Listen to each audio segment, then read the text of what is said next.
I don't have... Well, I did improve my hand-eye coordination. Let's see if that improved my odds of dissecting the bullet. Where is the bullet? Tools? Yeah, okay, it's in interact. The bullet is still safely sealed away in a plastic bag bearing the RCM stamp. You can't remember what happened last week. What makes you think you're going to remember arcane firearm models? Yeah, well, I saw that coming. Okay,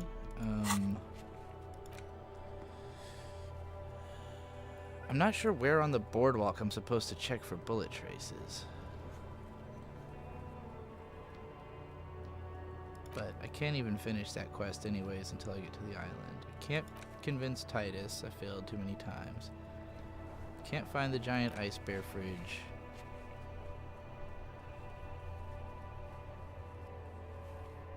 Apparently Dolores Day is fond of figurines, so maybe I could buy some figurines and give them to the Dolores Day picture for some reason. I need to complete more of the nightclub quest, but that's not gonna be doable until I help Suna with her project. I don't know what's gonna make Egghead solvable.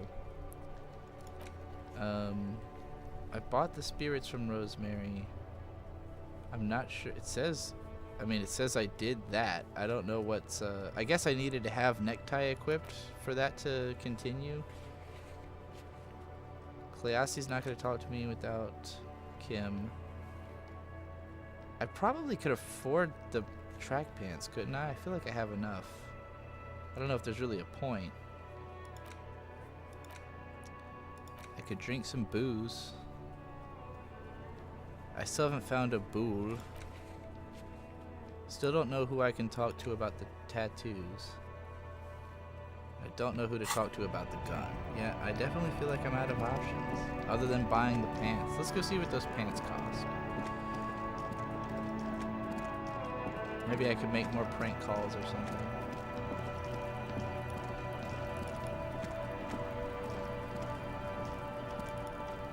Kuno. Fuck does Kuno care? Sell me the Here, pants. pig.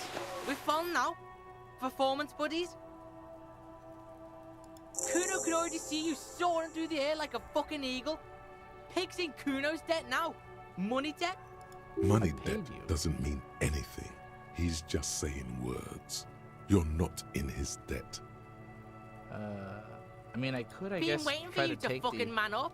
In there is Kuno's violent dad on steroids. Kuno's dad does steroids and speed. If you can take him, you can have half the speed. Okay, Kuno's listening.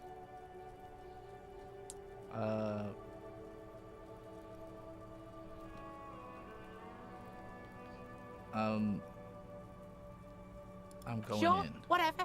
If you survive, make sure to bring that shit back to Kuno. Kuno's almost out. You wouldn't like the Kuno when he's out. Just get in the apartment building. Kuno knows you already fucked your way in. Kuno knows everything. Go to room 12, first floor, and kick down the door. Police violence style. Kuno style. And then it's action time. You're locked in the room with violent fuckhead. That's it. Next time Kuno sees you, you better have his shit. Kuno doesn't fucking care. Okay, well, I picked up the quest. I don't think I'm going to be able to do it because it sounds like I have to have much more physical capability than I do. Alright, I forgot about this tie. Oh, this thing's kind of sick. Octuple vision? The fuck? Cryptid's protection. A slender bolo tie held together by an antique clasp in the shape of a bird skull. The skull features 8 cavities for eyes. It's disturbing, but you can't look away. The one I have right now gives me +1 shivers and -2 physical instrument. That's pretty harsh. So let's go ahead and put on that new tie. And then the fallen pants gives me +1 savoir-faire and physical instrument. Maybe I can raise my physical instrument enough just through clothes to beat this kid's dad up. Even though I have put literally no points into it. But you know, sometimes they say the clothes make the man. So maybe the clothes will give me the manhood needed. Shall we fuck around and find out since we've got time? Maybe his dad's not all he's cracked up to be. I'm also just curious to know what Kuno's dad even looks like.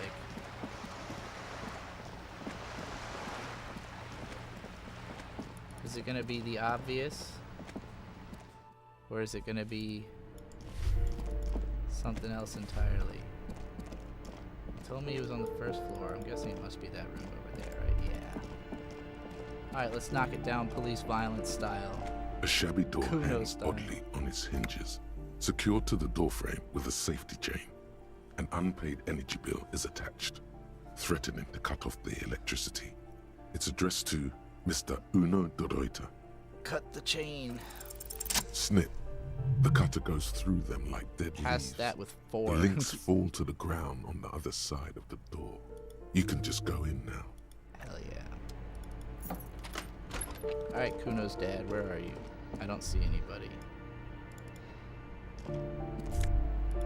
Got some money, some pornography, it looks like. Glossy erotica covers the wall, wrinkled from moisture. Oh, he's in bed, isn't he? A bundle of clothes heaped on the bed. A stained parka, some towels and a duvet. Some socks even. Slowly reach out. Something underneath there is breathing. It's not too late. No one's going to blame you for backing out. You don't have to do this. Just get out. Keep extending your hand. Your hand touches a greasy duvet covered in cigarette burns and ketchup stains. You hear a growl. There is something alive underneath it. Pull the blanket You off. see a 60-year-old, fat, red-headed man passed out from large amounts of I knew it. alcohol He's not a and tough God guy. knows what else. The smell of shit rises from his mouth. It's just some old fat drunk. You don't have to take him down. He's already down. Hey, talk to me. Are you even A alive? lump of flesh is sticking out from under the blanket. It seems to be twitching from time to time, like the paw of an animal who's having a bad dream. A groan rises from the man's throat, dry like a death rattle. He's trying to say something in his sleep. Hey, are you really Kuno's The father? light from the window is weak, but it seems like he is. His wild, unwashed mane bears a familiar ginger tone. Even the hair on his chest is coppery. I was expecting something scarier. I can't believe it. Kuno's dad can't be a loser. It must be someone else. Doesn't look like you're going to fuck anyone up anytime soon, little man. No response. A pair of half-open bug eyes is staring back at you from the dark, empty and frozen. It's clear that the person behind them is not awake. Fucking Kev. Okay, he's definitely racist. Do you need help? The pile of blankets grunts. It's hard to say if there's anything left you could do. A change in the socio-economic circumstances wouldn't hurt. Alright, figure out what he's trying to say. The man groans once again, but his tongue keeps failing him. It's impossible to make out the syllables. A hand emerges from the blankets, trying to gesticulate something. And then it dawns upon you, clear and surreal. Pig, he says. He's trying to call you a pig. You're awake. His hand falls back on the bed, limp and defeated. A loud snore escapes his mouth. He's asleep again. Well. Taking his pants. And I guess we're going to his desk. See if that's where the speed is. A phone book lies open on the table, covering a stack of utility bills. Right next to it, in plain sight, sits a small bottle of amphetamine, conveniently equipped with a straw. You pocket the bottle as if it were the most natural thing in the world. Alright, well, that sure was easy. I didn't even have to kick anybody's ass.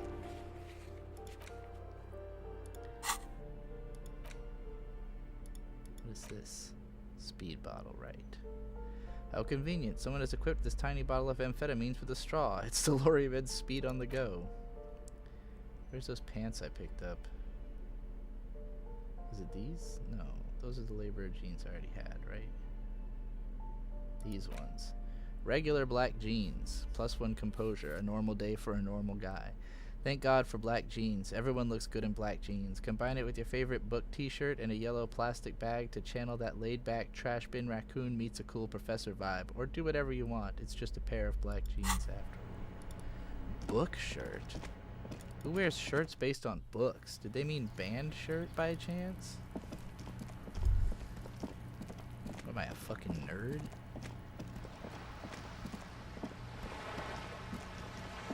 I mean, yes, obviously. I'm not a book nerd.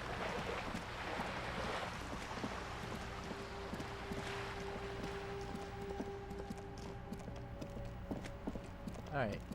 Kuno. I beat your dad's ass. Sort of. God damn it. Am I going to give this kid speed? Kuno care? I took care of the drug situation. So you got Kuno's kilo. Here is how we do it. First, you give Kuno Kuno's kilo, then Kuno gives you half back. I don't trust like that. That's how we split it. It's the best way. Street way. By kilo, you mean gram, right? Alright, fair's fair. Give Kuno the vial. I'm keeping it. You don't need more drugs. You're 12. I'm keeping it, and I'm doing it all myself. I'm not ready to make this decision. By kilo, you mean gram. Kuno knows what Kuno means. Kuno means gram. Aren't you gonna ask how I got past your dad? Word on the street is, you sent your little friend in dressed as a hooker, distracted him. That's some sick shit. Tell your little slanty-eyed friend, respect from the Kuno. Kuno wants to hear all about it, but first we split the kilo, then we shoot the shit. You don't need more drugs. You're 12. All right. Kuno knew you tried that sneaky pig shit on him. Tell him, Kuno. Kuno's got brains. This shit doesn't surprise Kuno. So Kuno's gonna give you one more chance. Know this, pig. Shit is major. Major fucking choice, pig. Kuno won't take this shit lightly. The pieces are moving, pig. This is fucking domino shit. Tick, tick, tick, tick. Decision time. What's it gonna be? You gonna fuck the Kuno? Okay, but just be smart about this. What is he... There's not a smart thing a 12-year-old's gonna do with drugs. This is staying with me. All right. You fucked the Kuno. Everybody, Kuno got fucked by his pocket pig. Just when we getting our business on, the pig throws it all away. I told you he can't be trusted. I told you. I told you he'd steal the shit. Relax, see? We got plenty of kilo. Kilo underground, in the tree. This ain't about that. This is about you and Kuno. You mismanaged this shit. Now everything is fucked between us. How are you gonna make this up to the Kuno, huh? In truth, Kuno doesn't really believe there's anything you can do to make up for this. The damage is irreparable. I looked around in there. It's not the easy life you've got going on in that apartment. Kuno, I met your dad. There were tons of unpaid utility bills there. I did right not to give you the drugs. Let's conclude this. Let's go through all of them. You know, there were tons of unpaid utility bills. Fuck right there were. Fucking 3 years or some shit. Let me guess. Kuno's dad doesn't give a shit about them. That's no place to live in. You have to find somewhere else. Find a job. Pay them yourself. Your dad can't handle things anymore. Let me guess. Kuno's dad doesn't give a shit about them. Yeah, that's right. Kuno's dad doesn't give a shit about that electricity and light shit. Just wants to pound on people and drink. You gotta find somewhere else to live. That's Kuno. right. It's a shithole. Kuno's gonna move underground. Leroy shit. Ancient shit. Kuno's gonna live in a fucking catacomb. Yeah, in a tomb, Kuno. I looked around in there. It's not the easy life you've got going The fuck on. do you know about Kuno's life? Kuno's got plans. Get the fuck out of here. Yeah, we got plans. 6 meters underground, below piping from before the war, the collapsed remains of the Martinez storm drain system. There are 2 stolen flashlights with piles of batteries next to them, beside 2 bedrolls, in the dark and opening into the lower tunnels. Kuno, I met your dad. Yeah? How the fuck are you still alive, pig? Kuno, your dad is a half-dead alcoholic. He was sleeping under some clothes. What? His posture changes. The swaying rooster motion stops for a second. Then he gets it going again, reorienting himself. Fuck right. Kuno's dad was sleeping like a bum. Kuno told ya. Kuno's dad doesn't give a shit about anything. Fucking breaking and entering shit. That's nothing to Kuno's dad. You got lucky, pig. Kuno knew this. Kuno's fucking violent fiend dad's been drinking hard lately. Kuno knew you have a way in. Narrow window. Kuno window. Stop acting tough, kid. You don't have to be scared of him anymore. Kuno's not fucking trying to be tough. This shit is real. Kuno's fucking violent dad's gonna be a vegetable. Kuno knows that shit.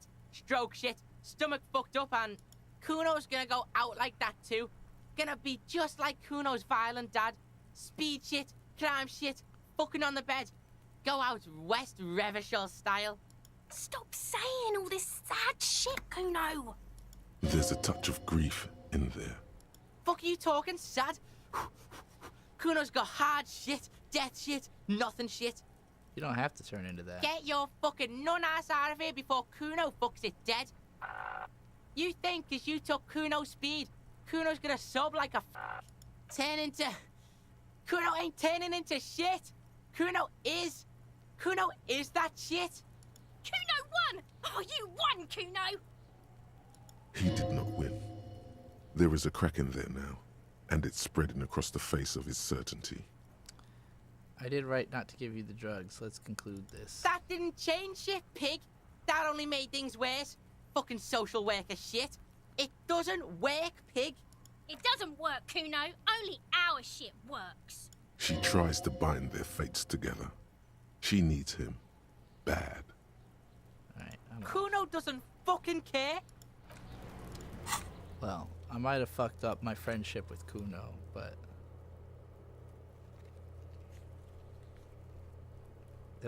I guess, did it putting on the armor or something? Why did warded door become a thing again? I guess I can try warded door again, because I raised my stats through clothes. I still doubt I'm going to make it through it, though. And I have another skill point. I could put it into physical instrument. You know what? I'm not that fucking weak in real life. Let's do it. Let's be a little bit more physical. I wanna get physical, physical. Let's try to crash through that fucking door. Sleeping dock worker also unlocked from me doing that, I guess. Okay. Y'all still open? You are still open.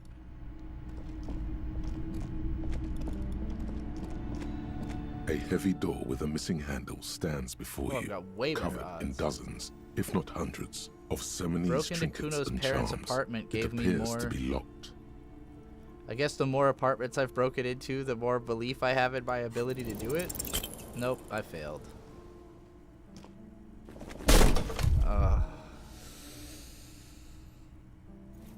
Motherfucker. What was my roll? Ow. Oh, Shoot. a 3. Whose moronic idea was it to just run through the door? Don't you know that things like that hurt? Please don't cry. What is going on there?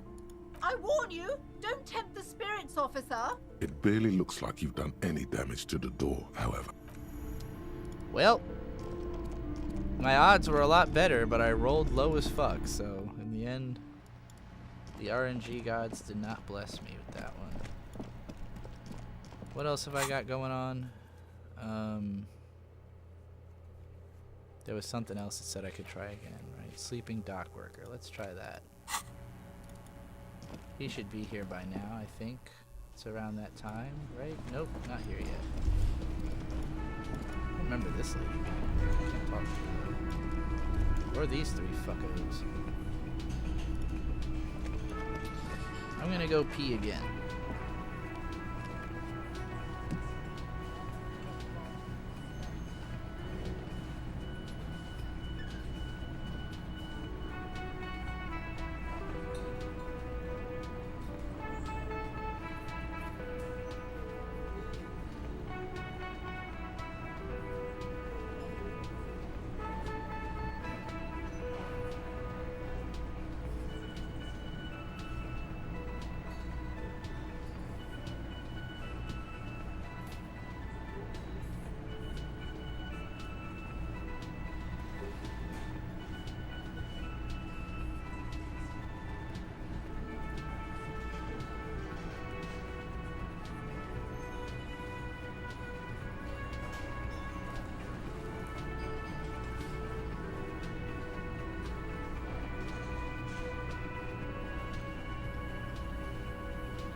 Yes, yes, I'm very attractive. Great, thank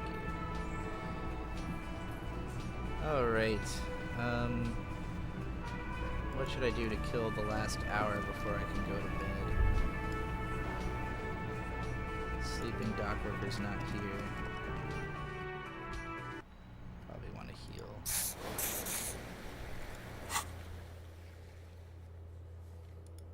I could drink a booze. I think I have one, right? Besides the incredibly powerful one. No, I don't.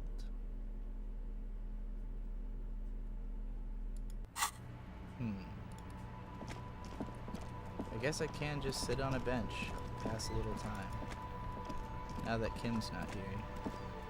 You sit on the wind-worn wooden planks of the bench. Your feet ache. Let's think some deep thoughts. Oh. Breakthrough. You finally stop picking your nose. Let's stare into the sky too while we're at it. Why not? Time passes. The sun draws ever closer to the horizon. The sky is a panorama of intense colors. We'll twiddle our thumbs just for a bit. The twiddling barely keeps your hands warm against the frigid wind blowing from the coast. After a while, you've had enough. Alright.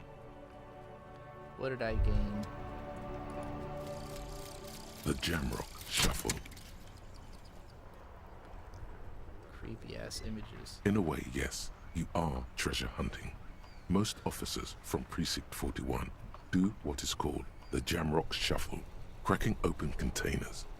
Most of them are from Jamrock or Coal City, the poorest parts of Revachol, that also overlap with the network of royal catacombs called Le Royaume, just beneath the streets. As children, you would all go underground, hoping to find treasure, and come back with a rat's tail or a used needle. That playful curiosity must still be in you. Who knows, maybe one day the Orbe de Montagne, the Holy Scepter, and the Cocaine Skull will all be yours. Hell yeah, I want that cocaine skull. I wonder if I'll get to go underground at some point. It's been mentioned a couple times now. God damn it, this fucking map is so broken.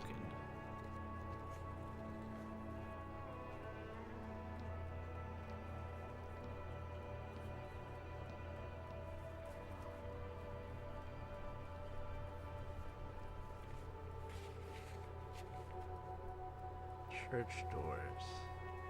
What were the church doors about? I've already been into the church.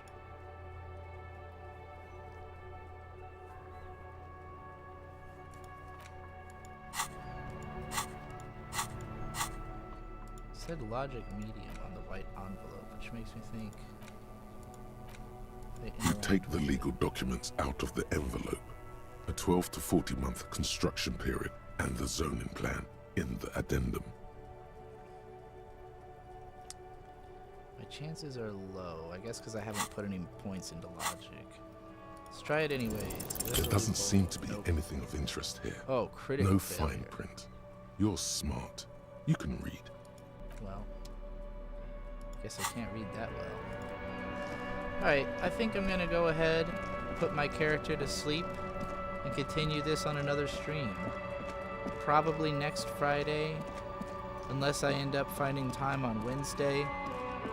I've been changing the days I do this just because Bird's days off keep changing. And so, you know, I usually try to play on days that he works like all day long so I can use his computer.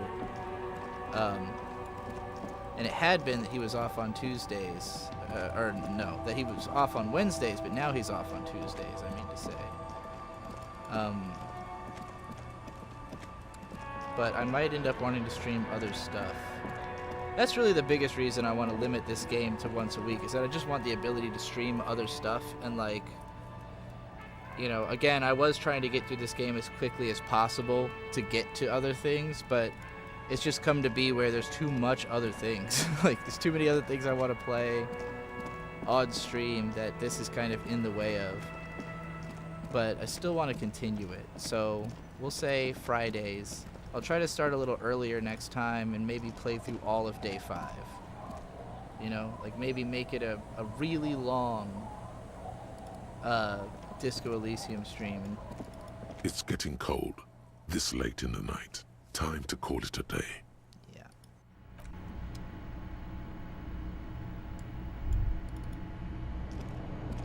The bed is comforting, if a bit run down. Still, you've earned a rest. Sleepy time. Gonna have any weird the bed fucky dreams? underneath you is soft, if lumpy. Waves wash the sand underneath the hut, then grow distant to your ear. In the quiet hum of the organic heater, you fall asleep.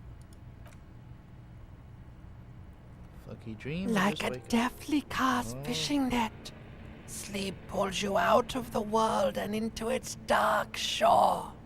The rough mesh chafes, tightening around you, it digs into your brain. Great, this is gonna be really chill. How have things been going for you out there? Helped anyone lately? Saved anyone lately?